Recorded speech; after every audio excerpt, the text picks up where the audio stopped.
ዳዊት የሚጸልይ ሰው የማንን ልብ ነው የሚያገኘው? የእግዚአብሔርን ልብ ነው። የእግዚአብሔር ልቡ ምንድን ነው? ሰው መውደድ ነው። የእግዚአብሔር ልቡ ሰው ወዳጅ ነው። ዳዊት የሚጸልይ ሰው እግዚአብሔር ልብ ያገኝ። አሁን ዳዊት ጸልዩ ነው።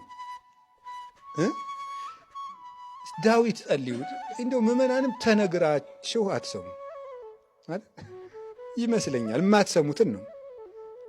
ለምሳሌ አንድ ነገር ልንገራችሁ። ገዳም ትመጣላችሁ አይደል? ትመጣላችሁ። እኛንም ራሱ ሰው መስለናችሁ እንደው አባል ለምክር ፈልጌ ምናምን እኔን ከምታገኙ ወንድሜ 40 ቀን ዳዊትህን ድገም፣ ትርፍ የለኝም። እኔ ከልቤንም ነግራችሁ። እኔስ መቼስ እንደናንተው አይነት ነው። ግን በጣም የሆነ በጣም የበቃ ባይታዊ ለማግኘት ከምትሯሯጡ ዳዊታችሁን ቁጭ ብለህ ጸልይ። ዝም ብለህ መልስ አለ እዚያ ውስጥ።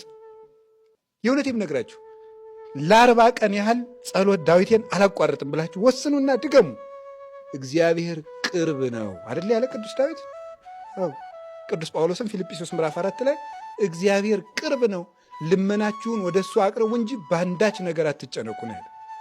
እግዚአብሔር ቅርብ ነው። እግዚአብሔር ሩቅ አይደለም፣ ከኛ የራቅ አይደለም፣ ከማንም የራቅ አይደለም። እግዚአብሔር ከነፍሰ ገዳይ ይሁን ከሌባ ይሁን ከአመንዝራ ይሁን ከማንም እግዚአብሔር ሩቅ አይደለም። ለሚጠራው ሁሉ ቅርብ ነው።